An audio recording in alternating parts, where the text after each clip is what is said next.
Seja bem-vindo ao podcast Trilhas da História, um podcast do projeto de extensão do curso de História da UEA em Tefé. Você já sabe, você pode acessar todos os episódios do Trilhas em todas as plataformas, as principais plataformas, o Trilhas está ali. É só digitar Trilhas da História e se inscrever e seguir o nosso podcast. Estamos nos primeiros episódios dessa temporada nova, dessa terceira temporada. Para nós é uma grande satisfação estarmos à frente desse projeto. Eu e meu colega Luciano Teles, eu sou o professor Daniel do Departamento de História do SESC UEA em Tefé e uma equipe que nos ajuda, participa e faz esse podcast crescer. Por falar nisso, eu gostaria de dar um oi especial para uma pessoa que vai participar junto comigo, vai entrevistar a nossa convidada, que vocês já vão saber quem é. Oi, Mila, tudo bem? Oi, professor, tudo sim. E o senhor? Eu estou muito bem e estamos felizes de te ter aqui, mais uma oportunidade de você participar entrevistando. Hoje eu e Mila vamos apresentar juntos esse episódio. No episódio de hoje do Trilhas, vamos cruzar as fronteiras das ciências humanas e da saúde para perceber como o passado e o laboratório se encontram no tempo presente. Nosso tema de hoje é Entre a História e a Química, a doença de Chagas na Amazônia. Recebemos a noxa colega do SESC-UEA, a professora doutora Jéssica Faria. A professora Jéssica é graduada em Química com mestrado e doutorado na área de Química Orgânica pela UF, a Universidade Federal Fluminense, com pesquisas voltadas à busca de protótipos a fármacos, isto é, potenciais remédios no combate das doenças negligenciadas, dentre elas a doença de Chagas. Nesse diálogo interdisciplinar, vamos resgatar a história dessa doença desde a sua descoberta, que é um marco na história da ciência brasileira, entender como ela se transformou e afeta a nossa realidade amazônica hoje.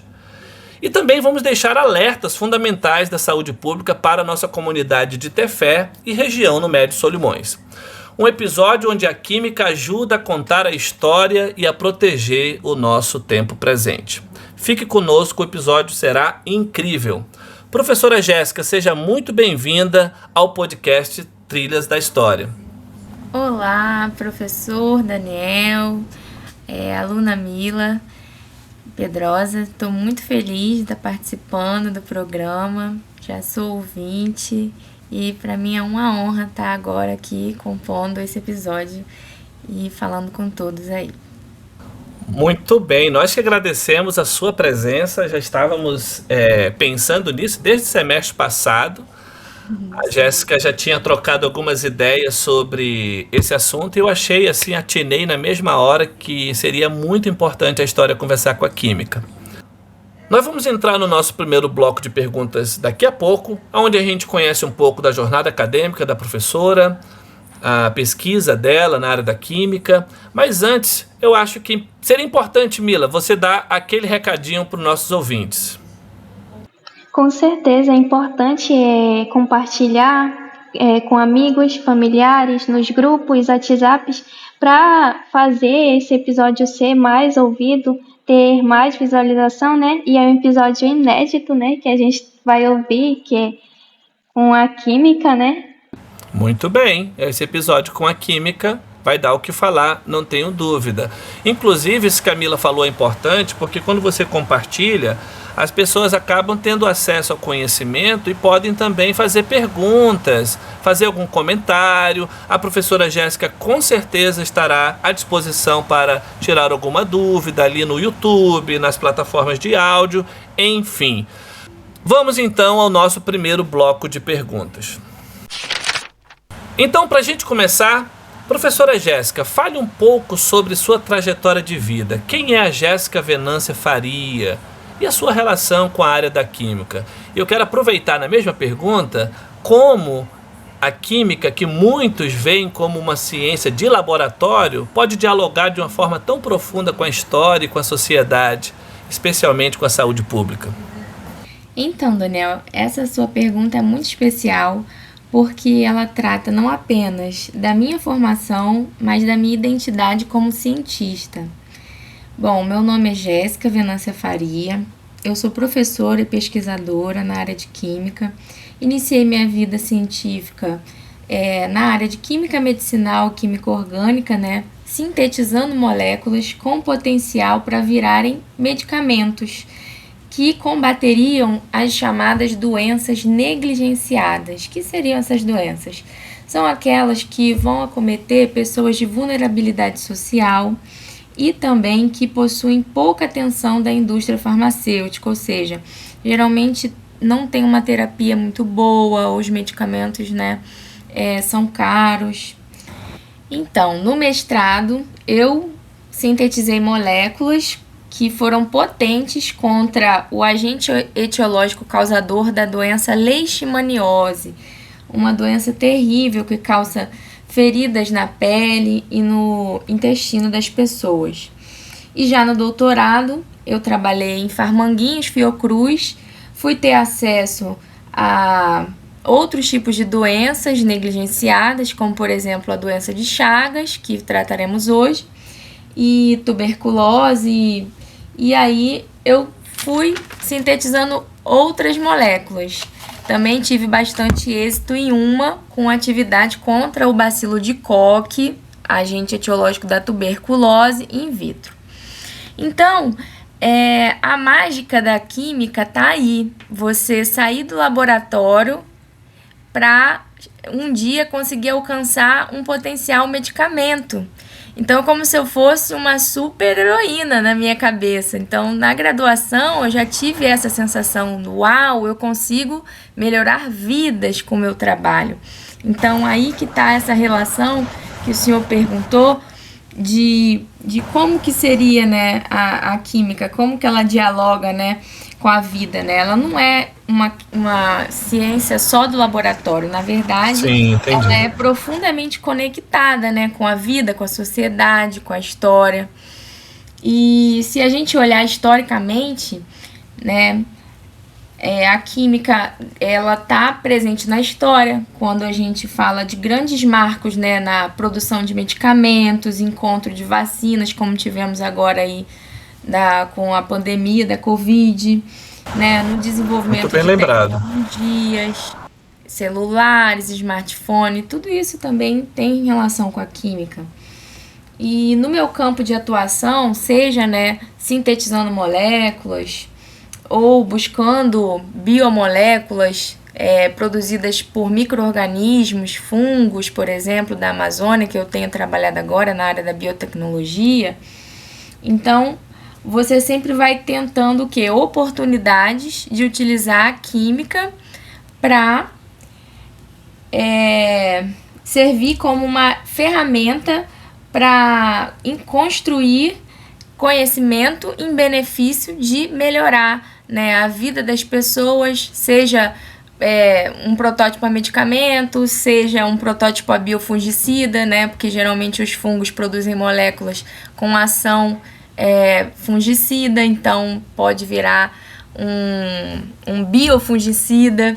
Então são muitas situações em que a gente pode ir além do laboratório e sair, né, daquele conhecimento teórico e aplicar no cotidiano e realmente trazer uma solução para a vida, para a sociedade. E isso não deixa de ser um marco na história, né? Nós viveremos muito e estamos vivendo melhor e vamos viver ainda muito mais graças aos avanços da ciência também. Olha, bem interessante, né? Em um rápido comentário, eu vou passar para a Mila fazer a próxima pergunta, mas quando a professora Jéssica lembra que aí está a mágica da química, né? É muito importante essa mágica que a professora usou o termo mágica, dizendo como ela afeta as nossas vidas, né? E você que nos ouve, ouviu esses termos da professora Jéssica, ela vai melhorar a explicação ainda mais para nós quando nós avançarmos um pouquinho para entendermos como isso se aplica a um determinado caso, isto é, uma doença que o ser humano acaba se acometendo porque estamos aí expostos, e como que a química vai atingir esse benefício para a sociedade. Você gostaria de comentar alguma coisa, Mila? Sim, com tudo que a professora Jéssica falou, né? É fascinante a gente perceber que a química, ela não é apenas uma ciência de laboratórios, como muitas pessoas pensam, né? Laboratório distante. Como bem a Jéssica disse, ela é uma ferramenta que se conecta com a sociedade, juntamente com a história, né? Que nos ajuda a entender a nossa saúde pública também e diversos fatores. Perfeito, se une com a história. Gente, e a UEA Interfé, o Centro de Estudos Superiores, tem um curso de Química. Então você que está nos ouvindo aqui, está pensando, será que eu vou estudar? Eu gosto tanto da saúde, eu gosto tanto de investigar questões. Não somente isso, a professora até mesmo já falou, para além da saúde pública, outras áreas. Você pode se tornar um universitário, uma universitária, uma pessoa, se preparar para ser um químico, uma química, um professor de química, uma professora de química, porque a escola agradece. Mila, vamos à próxima pergunta. Você pode fazer a professora Jéssica. Professora Jéssica, entrando no nosso tema central, a doença de Chagas tem uma história muito particular, tendo sido descoberta há mais de um século pelo genial Carlos Chagas. Pela lente da sua pesquisa, o que marca a história dessa doença no Brasil e como a química tem atuado historicamente na busca por tratar esse mal? Muito bem, Mila. Contar a história da descoberta da doença de Chagas é praticamente contar uma história de amor à ciência nacional e um dos primeiros marcos do cuidado com a saúde da população brasileira. Isso porque o médico, cientista e sanitarista Carlos Ribeiro Justino das Chagas foi o primeiro e o único na história da medicina mundial a descobrir sozinho uma nova doença, o seu agente etiológico ou transmissor e o seu ciclo de vida. E por esse grande feito, ele ficou reconhecido mundialmente. Foi indicado 2 vezes ao Prêmio Nobel de Medicina, nos anos de 1913 e 1921. E embora ele não tenha sido laureado, isso lhe trouxe reconhecimento mundial, no qual ele foi convidado, e recebeu o título de honoris causa, que é o equivalente a doutor, em vários países, como, por exemplo, nos Estados Unidos, França, Argentina, Bélgica e Peru. Então, ele foi um dos primeiros, a se preocupar com essa ação, esse movimento sanitarista. E nessa época surgiu a chamada Liga do Pró-Saneamento do Brasil, que ocorreu entre 1918 e 1920, e era liderado pelo Belisário Pena, um dos seus colegas de trabalho, durante a sua pesquisa, e ações de profilaxia que ele havia desenvolvido. E nesse movimento eles reivindicavam ações públicas de enfrentamento contra as doenças rurais que afligiam a população rural no nosso país, com doenças como malária e a própria doença de Chagas. Em 1918, Chagas assumiu, a convite do presidente da República, Venceslau Braz, a responsabilidade de comandar a assistência médica no enfrentamento da gripe espanhola. E após o êxito nessa missão e também o seu reconhecimento mundial pela descoberta da doença de Chagas, um outro presidente, em 1919, Epitácio Pessoa, também o convidou para compor a Diretoria Geral da Saúde Pública, que depois virou o Departamento Nacional de Saúde Pública, onde ele comandou de 1919 a 1926.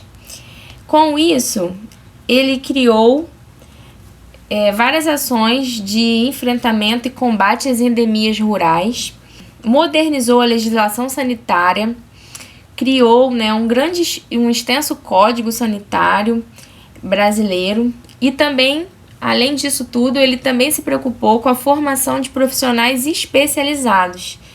E com isso, o que ele fez? Criou uma escola de enfermagem chamada Ana Nery, que foi dirigida pela enfermeira norte-americana. Então, o que ele fez? Ele tinha essa perspectiva de atuar no enfrentamento, trazer pessoas especializadas para o enfrentamento, não só criar ações, mas também viabilizar essas ações, né? A execução das ações. Então, foi a primeira vez que aconteceu o que a gente tem hoje, né, de as enfermeiras irem a domicílio, né? Você não tinha ninguém indo ao seu domicílio, você tinha que ir ao hospital, mas ele foi o primeiro a ter essa pegada. Não, eu preciso de alguém que vá, né? Porque nas áreas rurais, por exemplo, muito distantes, né? A fazenda, as pessoas moravam muito longe, e aí tendo alguém para ir, né? Uma pessoa especializada que estudou. Então ele criou uma escola para formar as enfermeiras e levar essa ajuda à casa das pessoas. Então era um grande cientista e ainda tinha essa sensibilidade, né? Médico, cientista, sanitarista. E vale ressaltar também que ele nunca deixou de fazer pesquisa. Ele ele atuava nas ações sanitaristas, né, como diretor nacional, mas também ele era diretor do Instituto de Manguinhos, que após a morte do seu mestre Oswaldo Cruz, ele assumiu a direção e continuou ao mesmo tempo, concomitantemente, trabalhando em atividade de pesquisa, lecionando e tendo toda essa sensibilidade de levar o acesso à saúde para a população. Então foi realmente uma pessoa muito incrível. E isso gerou muita inveja, por isso ele não ganhou o prêmio Nobel. Teve pessoas criticando o seu trabalho, e um argentino também descredibilizando a própria academia brasileira, e com isso ele não conseguiu ser laureado. Gente, é impressionante, né? Enquanto a professora Jéssica vai abordar um outro aspecto, só para deixar aqui registrado, né? É impressionante como o Brasil não consegue tratar os seus gênios, né? Como o povo brasileiro não consegue olhar para dentro de si e ver a importância, dar a importância de pessoas tão importantes como Carlos Chagas, ser boicotado pelos seus pares, né? Fique registrado isso, porque no passado é assim, as coisas ainda não mudaram nesse sentido, e a gente precisa ter uma noção de corpo nacional, de identidade nacional, a ponto de vermos o que é bom para o Brasil, né? E tá aí a história. 100 anos depois, a Jéssica contando a história, em linhas gerais, é claro, imagino que deva ter pesquisa sobre isso, sobre ele, mas fica aí esse chama, né, para curiosidade, você que está nos ouvindo aqui. E aí, Jéssica? Pois é, muito complicado, né? Mas ele teve o reconhecimento dele, sim. Não, isso não diminuiu, né? O potencial e o reconhecimento dele ele teve, sim. Mas agora vamos falar, já falamos da história do cientista, agora vamos contar um pouco da história de como foi a descoberta da doença de Chagas. Bem, vamos lá. Então, a respeito da descoberta da doença de Chagas, ou tripanossomíase americana. Pois bem, tudo iniciou, né, durante uma das suas viagens de profilaxia, que eram praticamente missões incumbidas pelo seu mestre Oswaldo Cruz, que ele executava muito bem de ações, né, sanitárias, na qual ele levava profilaxia contra a malária, que afligia os trabalhadores de diversas áreas rurais. Ele foi a São Paulo, mas no momento, em 1909, né, ele foi para Minas Gerais, para o norte de Minas Gerais, onde estava havendo obras para abrir uma ferrovia. Então, como Chagas costumava praticar medicina experimental, ele não se conteve só em executar a profilaxia para malária. Ele acabou percebendo que haviam outras pessoas com enfermidades, com sintomas um pouco distintos da malária. E isso lhe despertou grande curiosidade, porque algumas pessoas infartavam e morriam subitamente. Então, Chagas costumava examinar, né, animais e buscar protozoários, porque ele era um grande estudioso da entomologia e da protozoologia. Então, ele, examinando um macaquinho sagui que ele identificou nas áreas ali do acampamento, onde ele se instalou num vagão por 2 anos e criou um mini laboratóriozinho, ele investigou e identificou no sangue do sagui o tripanossoma, que mais tarde ele nomeou Trypanosoma cruzi, que era o agente etiológico da doença de Chagas. Ele desconfiava que era inédito aquele tripanossoma, aquele parasita. Além da busca por protozoários no sangue de primatas e animais silvestres, ele também buscava parasitas em vetores. E uma de suas viagens com o engenheiro, eles passaram noites em moradias de pau a pique, como eram as dos trabalhadores. E eles encontraram insetos conhecidos como barbeiro, devido ao hábito desses insetos de picar o rosto das pessoas enquanto elas dormiam.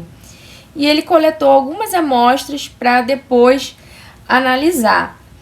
E ao avaliar o intestino desses insetos, ele encontrou o Trypanosoma flagelado, o mesmo que ele havia identificado no sangue do sagui. E, por não dispor ali de condições experimentais para elucidar essa questão, ele enviou os insetos para Manguinhos, centro de pesquisa no Rio de Janeiro, onde o seu mestre Oswaldo Cruz trabalhava. E ele pediu que deixassem esses barbeiros em contato com macaquinhos de laboratório saudáveis, de modo que eles picassem o macaco e, após 20 dias aguardando, eles observaram no sangue dos macacos para observar se tinha o tripanossoma que estava no intestino do barbeiro para o macaco. E foi constatado que sim. Então, quer dizer, comprovou-se que o vetor do parasito era o barbeiro. Interessante, né? E ele mordia o rosto da pessoa. Então tá aí a relação do barbeiro. Sim.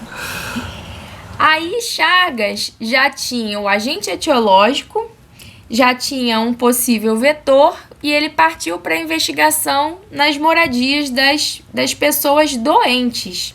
Então, ele analisou animais nas moradias, identificou o parasita Trypanosoma cruzi no sangue de gatos e analisou a primeira pessoa doente, uma menina de 2 anos, Berenice, que estava em estado febril, e nela, no sangue dela, ele detectou, por observação direta em microscópio, a presença do parasita Trypanosoma cruzi.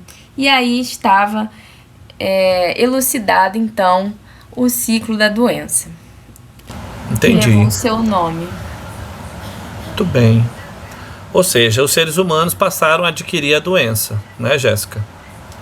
Sim, ele descobriu o ciclo completo, né? O vetor, o agente etiológico, que é o tripanossoma, os hospedeiros silvestres e domésticos e o tripanossoma, o agente etiológico, no sangue de uma menininha doente. E daí ele elucidou. Então, agora a gente só tem que entender os sintomas, né? O que esse agente etiológico causa? Quais são os sintomas que ele vai causar nas pessoas? E aí foi fazendo anotações. Olha, causa anomalia, inchaços, né? Mega inchaços de região das áreas digestivas, né? Esôfago, intestino, causava arritmias cardíacas, AVC, morte, demência nas crianças. Isso tudo devido ao acúmulo, né, daquele parasita nos órgãos né, das pessoas. Ele se reproduzia desordenadamente e acabava causando essas doenças, né, no caso. A doença em si, ela tem 2 fases. A primeira fase da infecção é a fase inicial, dura de 3 a 8 semanas. A gente chama de fase aguda. Por quê? Porque ela é a fase em que o tripanossoma se encontra no sangue, em grande quantidade. Ele ainda não está internalizado nos tecidos mais internos, como órgãos, né? Coração, intestino. E aí é nessa fase que se identifica facilmente o parasita no sangue, e também é nessa fase que a doença tem cura, que os remédios conseguem alcançar e promover a cura para a doença. Então, quais seriam os sintomas dessa fase? É muito importante a gente saber para procurar assistência. Seriam sintomas parecidos com de uma gripe: febre, dor de cabeça, dor no corpo, inchaço no lugar que foi picado. Geralmente ele pica o rosto, então tem aquele sinal de romanha, que é um inchaçozinho no olho, é bastante visto nas notícias. E vale ressaltar que também provoca sintomas como falta de ar e arritmias cardíacas. E detalhe, essa fase aguda ela pode ter sintomas ou não. Se tiver, serão esses. E aí ela vai evoluir para a fase crônica. Após essas 8 semanas, a gente chama que é a nova fase da doença, chamada fase crônica. Na fase crônica, ela geralmente não tem sintoma, porque ele já está lá dentro do órgão se reproduzindo. Vai levar alguns anos até que a pessoa vai sofrer com inchaço, o mau funcionamento daquele órgão. E aí os sintomas que vão ser observados é os sintomas de acometimento daquele órgão e não sintoma da doença em si, né? Então a gente chama de fase indeterminada ou crônica da doença. Com relação de como a química, né, respondendo como a química atua nisso, a gente vai falar da terapia para a doença. Bom, ela é uma doença que não tem vacina, ela tem apenas 2 medicamentos, que um deles é o benznidazol, que o tratamento é por 60 dias, fornecido pelo SUS no Brasil. E também temos o Nifurtimox, esse também 60 dias, mas ele é disponível na América Latina, mas no Brasil ele não é distribuído. Porém, pessoal, esses medicamentos eles só são eficazes na fase aguda da doença, ou seja, nos primeiros meses. Depois, eles já não conseguem alcançar o parasita já internalizado nos tecidos dos órgãos internos, e aí a doença ela não tem mais cura. Mas pode levar ao óbito, né? Isso, recorrentemente leva ao óbito. Muito bem. Mas assim, temos uma alternativa, estamos buscando. Por ser uma doença negligenciada, existe o DNDi, né, que é uma iniciativa que busca medicamentos para essas doenças negligenciadas. E aí esse grupo, ele se une com pessoas do mundo inteiro, né, pesquisadores, e eles estão testando uma droga e já tiveram bons resultados, excelentes resultados, né, com uma droga que está em estudos de fase clínica 2, ou seja, só faltam mais 2 etapas para que ela seja considerada uma droga eficiente. Então vamos acompanhar e torcer para que dê tudo certo, porque essa droga está sendo eficaz na terapia na fase crônica, que é a que não tinha cura até o momento. Então sim, é uma grande chance que a gente vai ter, tomara que dê certo. Vamos ver, vai dar tudo certo. Vamos ter fé. Muito bem. Olha, gente, esse primeiro bloco foi uma verdadeira aula para todo cidadão que está vivo, ativo, indo e vindo, prestar atenção. Nós aprendemos muito aqui, eu e a Mila, ouvindo aqui atentamente a professora Jéssica. E olha, você está ouvindo aí já essa musiquinha que está subindo. chama-se Sabor Açaí, de Nilson Chaves. Nós vamos ao nosso intervalo do episódio. Aprecie essa canção e daqui a pouquinho a gente está de volta com a segunda parte do episódio. Teu destino foi traçado pelas mãos das mãos do mato, mãos prendadas de uma deusa, mãos de toque abençoado. Ei, ei, ei, ei, ei. És a planta que alimenta a paixão do nosso povo, macho fêmea das torceiras, onde Oxóssi faz seu posto.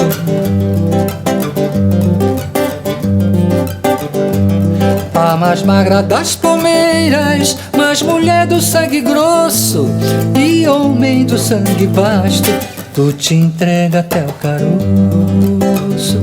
Ei, ei, ei, ei, ei. E tua fruta vai rolando para os nossos alguidares e se entrega ao sacrifício. Fruta santa, fruta Marte, tens o dom de seres muito, onde muitos não têm nada. Uns te chamam açaizeiro, outros te chamam Jussara. Põe tapioca, põe farinha d'água, põe açúcar, não põe nada, ou me bebe como suco, que eu sou muito mais que um fruto. Sou sabor marajoara, sou sabor marajoara, sou sabor.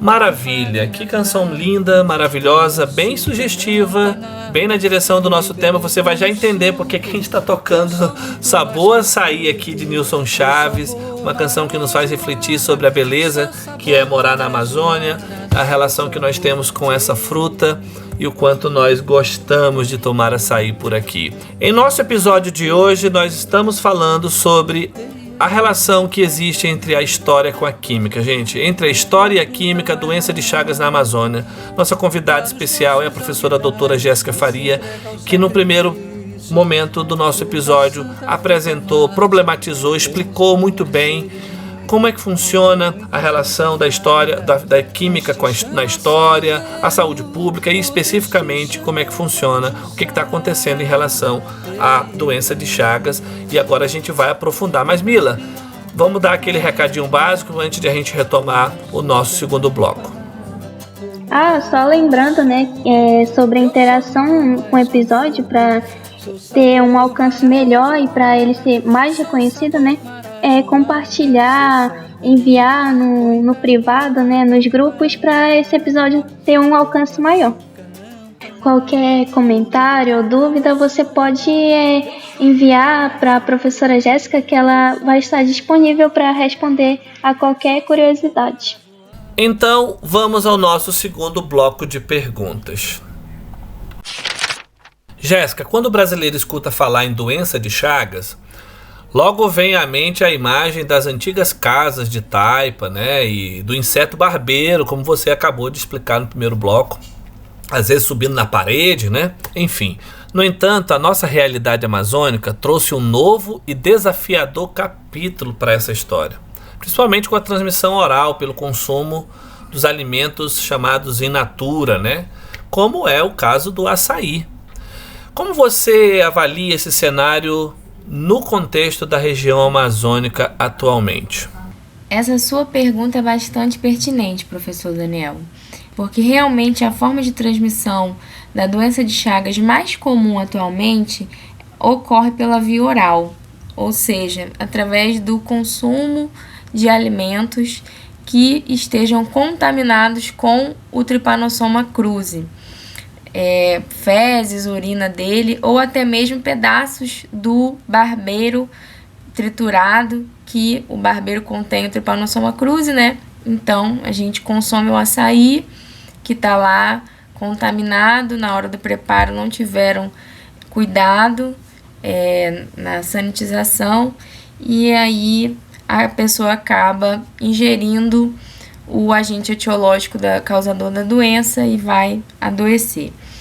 Mas vale destacar que não existe só essa forma. Atualmente ela está sendo a mais recorrente, mas também existe a forma vetorial, que a gente viu através da picada do barbeiro. Existe a vertical, que é a que passa de mãe para filha através da via placentária. E também a transfusional, quando você doa sangue ou você recebe um órgão de pessoas que contenham o Trypanosoma cruzi no organismo, né? Seja no sangue ou nos órgãos doados. Com relação às estatísticas, realmente houve uma mudança, né, no padrão epidemiológico, porque atualmente as contaminações estão sendo, em sua maioria, pela forma da transmissão oral, ou seja, via alimentos contaminados.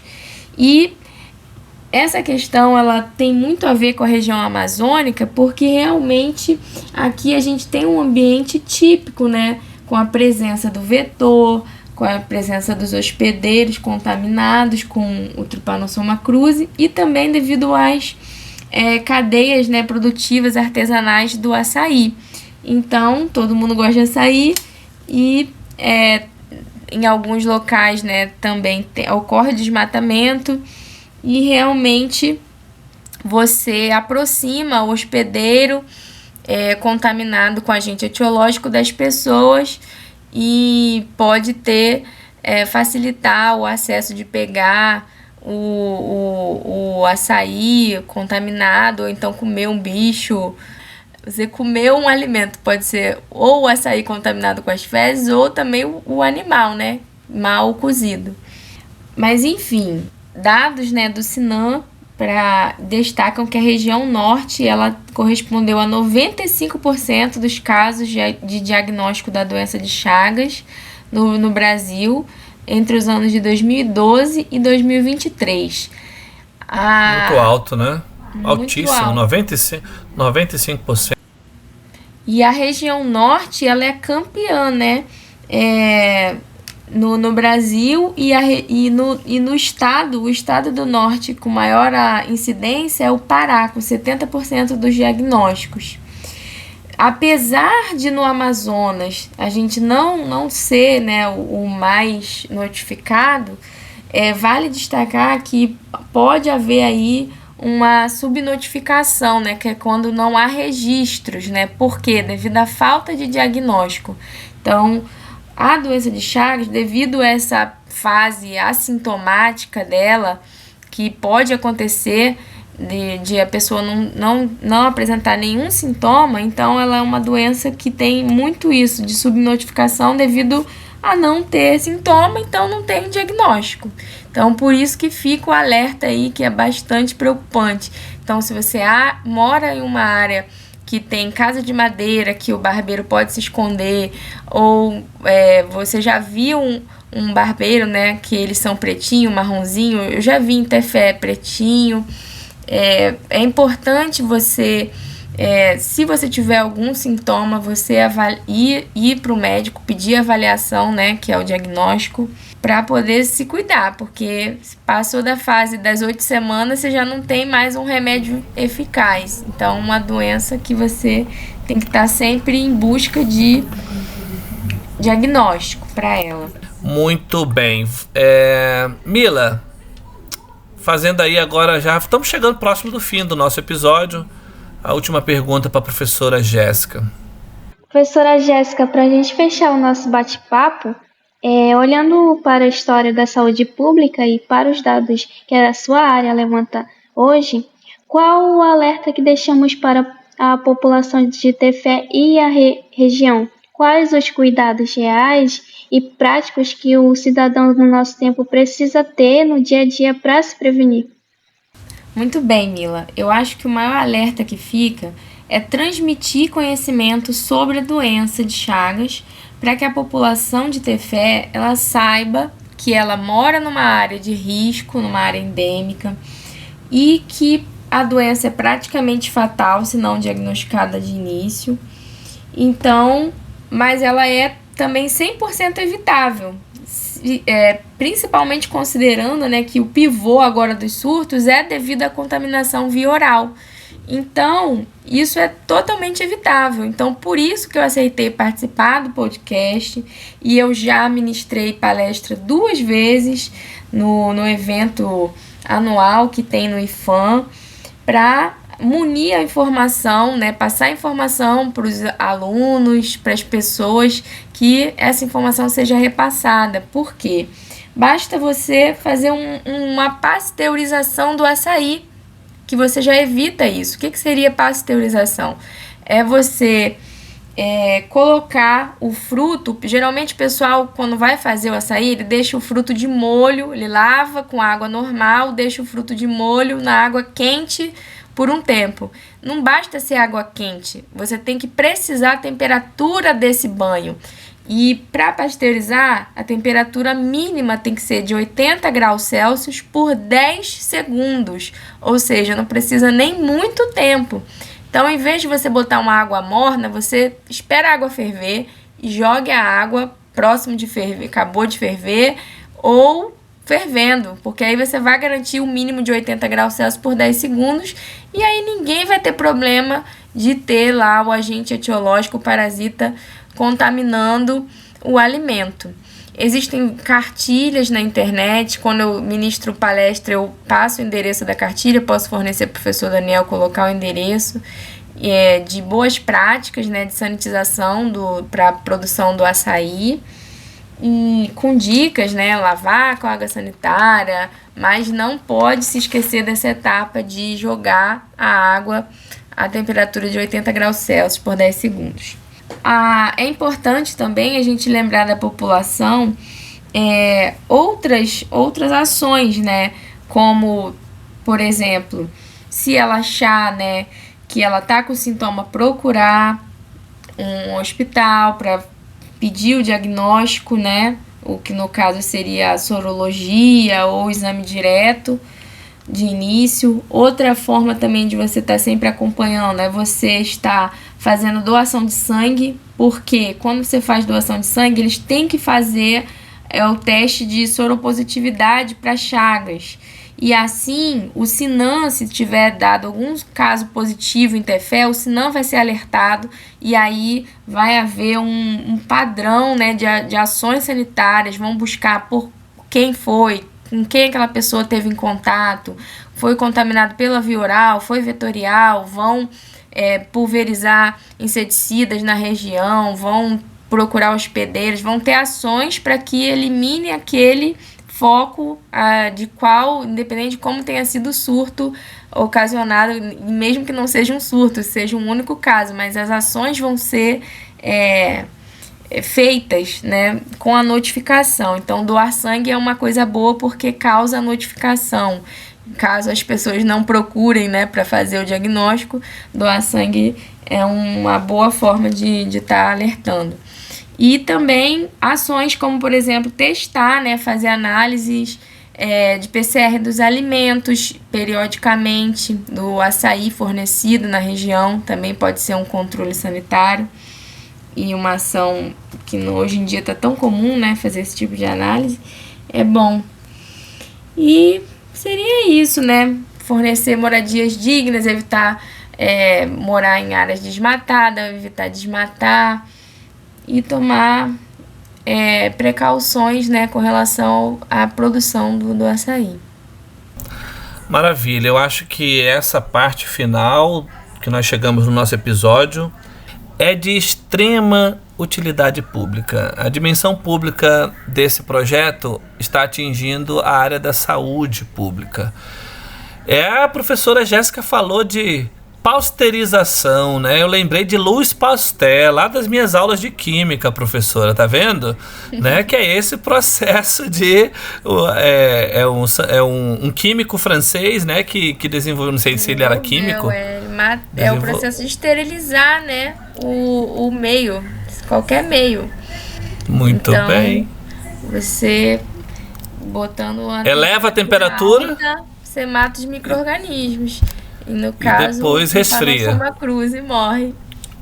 Pronto, então é isso, gente. Olha, nós estamos chegando ao final do nosso episódio.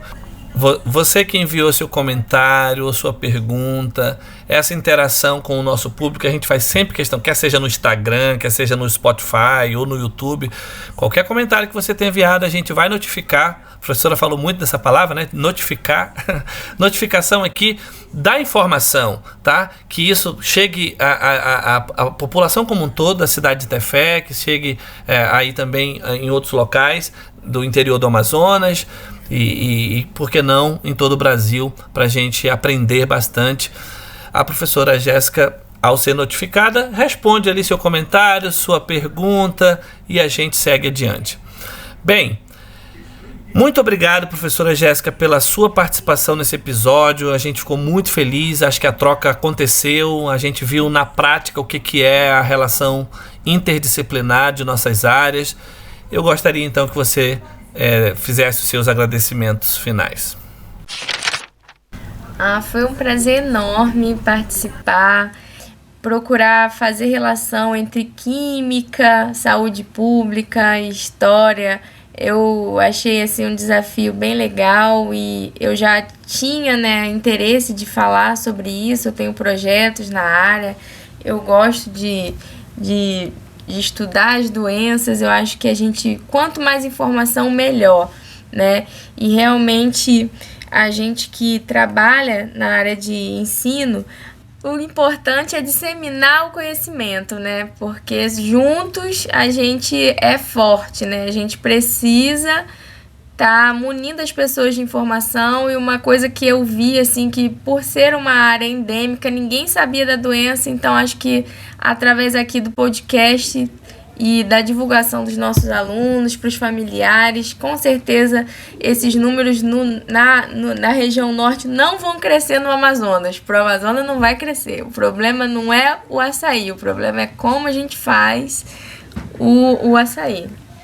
E é isso aí, vou ficar muito feliz de ver os resultados, colher os frutos do nosso trabalho mais para frente aí, para promoção de saúde para todo mundo aí da região dos Solimões. Maravilha, gente, que episódio extraordinário, inédito, tá? Na história do nosso podcast. Mila, muito obrigado pela sua presença, me auxiliou aqui nas perguntas, te agradeço. E olha, eu quero lembrar, esse episódio, quando sair, a gente vai publicar um anexo dele, que é justamente aquela cartilha, aquelas instruções que a professora Jéssica falou ainda agora. Então a gente não vai só publicar o áudio desse episódio, a gente vai também dar instrução e que isso possa correr a partir do CEST, a partir do Centro de Estudos Superiores de Tefé. Acho que vai ser uma dimensão, acho que a dimensão pública a partir disso vai ganhar notoriedade e esclarecimento para a população. Gente, estamos chegando ao final. Mais uma vez, obrigado por você ter ouvido esse episódio. Segue o nosso Instagram, acesse os episódios nas demais plataformas. Fique atento, a nossa terceira temporada está apenas começando. Até o próximo episódio.